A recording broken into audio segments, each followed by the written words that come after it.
மலையாள திரையுலகத்தில் நடந்துட்டு இருக்கக்கூடிய பிரச்சனை எல்லாருக்குமே தெரிஞ்சிருக்கும். 2017ஆம் ஆண்டு ஒரு முன்னணி நடிகையை பாலியல் தொந்தரவு செஞ்ச காரணமா அப்ப வழக்கு பதிவு செஞ்சு அந்த நீதிபதி ஹேமா தலைமையில் ஒரு கமிட்டி அமைச்சு விசாரிக்கவும் செஞ்சாங்க. 2019ஆம் ஆண்டு தான் அந்த ஒரு அறிக்கையுமே 233 பக்கங்கள் கொண்ட ஒரு விரிவான அறிக்கையை அவங்க சமர்ப்பிச்சாங்க. குறிப்பாக அதில் பல திணிக்கிடும் தகவல்கள்லாம் இருந்தது. இப்போ ரீசெண்டாக ஒரு போன வாரம் தான் அதில் இருக்கக்கூடிய தகவல்கள்லாம் வெளியாகிச்சு. அதாவது மலையாளத்தில் அந்த காஸ்டிங் கவுச் அப்படிங்கிறது ஒரு மிகப்பெரிய பிரச்சனையாக இருக்குது. நடிகைகள் பலரும் நடிக்கணும், சினிமாக்குள்ளே வரணும் அப்படின்னாலே அவங்களுக்கு நிறைய பாலியல் தொல்லைகள் வருது. குறிப்பாக தயாரிப்பாளர்கள், இயக்குநர்கள், நடிகர்கள்னு நிறைய பாலியல் தொந்தரவு வருதுகள். சினிமாவில் ஒரு நடிகை முன்னேறணும் அப்படின்னா இந்த மாதிரியான தொந்தரவுகளை கலந்தான் வர வேண்டியிருக்கு அப்படின்ட்டு பல சர்ச்சையான விஷயங்கள் அதில் இருந்தது. குறிப்பாக மலையாளத்தில் இருக்கக்கூடிய நடிகர் சித்திக் மற்றும் இயக்குனர் ரஞ்சித் இவங்க மீதுலாம் பாலியல் புகாரே தெரிவிக்க ஆரம்பித்தாங்க. நடிகை ரேவதி சம்பத் சித்திக் மீது புகார் சொல்லியிருந்தாங்க. அதே மாதிரி நடிகை மினு முனீர் அவங்களும் ஜெயசூர்யா, முகேஷ், இடவெள பாபு, மணிவனி பிள்ளை இவங்க மீது பாலியல் புகார் செஞ்சுட்டாங்க. அதாவது நான் திரைப்படத்துக்கு நடிக்க வரதுக்கு முன்னாடி இவங்க என்கிட்ட தப்பாக அப்ரோச் பண்ணாங்க, என்கிட்ட தப்பாக நடந்துக்க ட்ரை பண்ணாங்க அப்படின்ற விஷயத்தையுமே மினு முனீர் ஒரு பேட்டியில் சொல்லியிருப்பாங்க. ஸோ இந்த ஒரு விஷயம் நாளுக்கு நாள் மிகப்பெரிய அளவில் வெளிச்சிட்டு இருந்தது.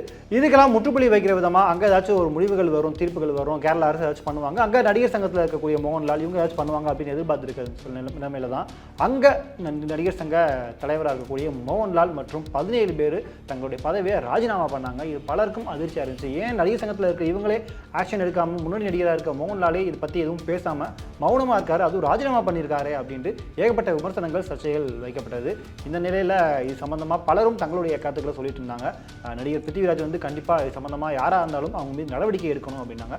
இன்னொரு பக்கம் நடிகை பார்வதி நாயர், டொவினோ தாமஸ் இவங்களும் தங்களுடைய கருத்துக்களை சொல்லிட்டு இருந்தாங்க. இந்த நிலையில் நடிகை பார்வதி நேற்று செய்தியாளர் சந்திப்பில் பேசும்போது இந்த ஒரு விஷயத்தை கேட்கும்போது ரொம்பவும் கோழைத்தனமாக இருந்துச்சு. அதாவது நடிகர் சங்கத்திலிருந்து 17 பேர் அப்படியே ராஜினாமா பண்ணுறது அப்படிங்கிறது எவ்வளோ பெரிய கோழைத்தனம். இவங்க தான் இந்த விஷயத்தை தட்டி கேட்கணும், எல்லாமே சரி பண்ணணுன்ற ஒரு இடத்துல இருக்கும்போது இவங்களே இப்படி பண்ணலாமா, திரும்பவும் இந்த ஒரு விஷயத்தை பெண்கள் மீதே திணிக்கிறாங்க, பெண்கள் தான் முன் எல்லாத்தையுமே பண்ணிக்கிறணும் போல அப்படின்ற மாதிரியான டோனில் தான் இருக்குது. அதான் பெண்களே முன் கம்ப்ளைண்ட் பண்ணி எஃப்ஐஆர்லாம் பண்ணி பதிவு பண்ணி இவங்களே எல்லாத்தையும் பார்த்துக்கணும் அப்படின்ற மாதிரி தான் கேரளா அரசுமே சொல்லிட்டு இருக்காங்க. எல்லாமே ஒரு பெண் மேலே தான் திரும்பவும் விழுகுது. குறிப்பாக இப்போ நான் ஒரு நடிகர் மீது தைரியமாக முன் புகார் கொடுக்குறேன் அப்படின்னா அடுத்து என்னுடைய வேலை, என்னுடைய கெரியர், இதுக்கெல்லாம் என்ன பாதுகாப்பு, என்ன உத்தரவாதம் இருக்கும் அப்படிங்கிறத நினச்சி கூட பார்க்க முடியல அப்படின்னு பார்வதி அவர்களும் சொல்லியிருந்தாங்க. இந்த நிலையில் இன்னைக்கு நடிகர் மோகன்லால் அவர்கள் கேரளாவில் நடக்கக்கூடிய கிரிக்கெட் லீக் அறிமுக விழாவில் கலந்துக்கிட்டாரு.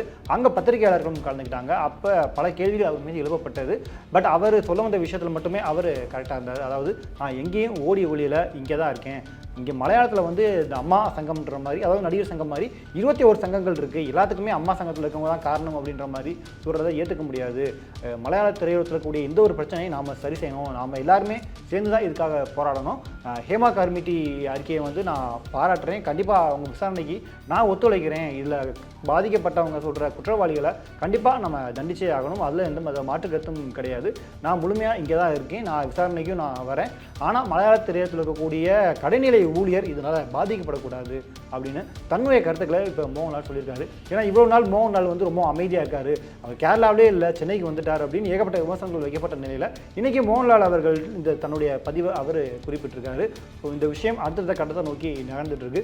குறிப்பாக மலையாள இண்டஸ்ட்ரி தொடர்ந்து அடுத்து தமிழகம் பக்கமும் இந்த ஒரு பிரச்சனை இப்போ பெருசாக பார்க்க ஆரம்பிக்குது. ஏன்னா இந்த ஒரு பாலியல் தொல்லை அப்படிங்கிறது மலையாள நடிகைகளுக்கு மட்டும் கிடையாது, தமிழ், தெலுங்குன்னு எல்லா இண்டஸ்ட்ரியிலையும் இருக்குது அப்படின்ட்டு பல நடிகைகள் ஓப்பனாக பேச ஆரம்பிச்சிருக்காங்க. குறிப்பாக நடிகை ஊர்வஷி ஆகட்டும், இங்கே தமிழில் இருக்கக்கூடிய லட்சுமி ராமகிருஷ்ணன், ஷகிலா, விசித்ரா போன்ற முன்னணி நடிகைகள் தங்களுடைய கருத்துக்களை சொல்லிட்டு இருக்காங்க. இந்த ஒரு விஷயம் இப்போ அடுத்தடுத்த லெவலுக்கு போயிட்டு இருக்கு. இந்த ஒரு விஷயம் பற்றி நீங்கள் என்ன நினைக்கிறீங்க அப்படிங்கிற உங்களுடைய கருத்துக்களை மறக்காமல் கீழே கமெண்ட் பண்ணுங்கள். ഇപ്പൊ കൺസേൺഡ് ഒരു 21 യൂണിയനുകളുണ്ട്. അതിൽ എന്തെങ്കിലും പ്രോബ്ലം ഉണ്ടെങ്കിൽ അവരെല്ലാം അറിയിക്കണ്ടേ? ഇപ്പൊ അതിലില്ലാത്ത ഒരു അമ്മയെ വന്ന് അറിയിച്ചിട്ട് ഞങ്ങളൊരു അഭിപ്രായം പറഞ്ഞില്ലെന്ന് പറഞ്ഞാൽ എന്താ പ്രസക്തിയാണുള്ളത്? ഒരാള് അമ്മ എന്ന് പറയുന്ന സംഘടന ഇതിനെല്ലാം പ്രതികരിക്കണം എന്ന് പറഞ്ഞാൽ നമുക്കിത് അറിയാം. ഇതൊരു വലിയൊരു ഇൻഡസ്ട്രി അല്ലേ, ഇത് എന്താ നടന്നിരിക്കുന്നതെന്ന് അറിയില്ലല്ലോ.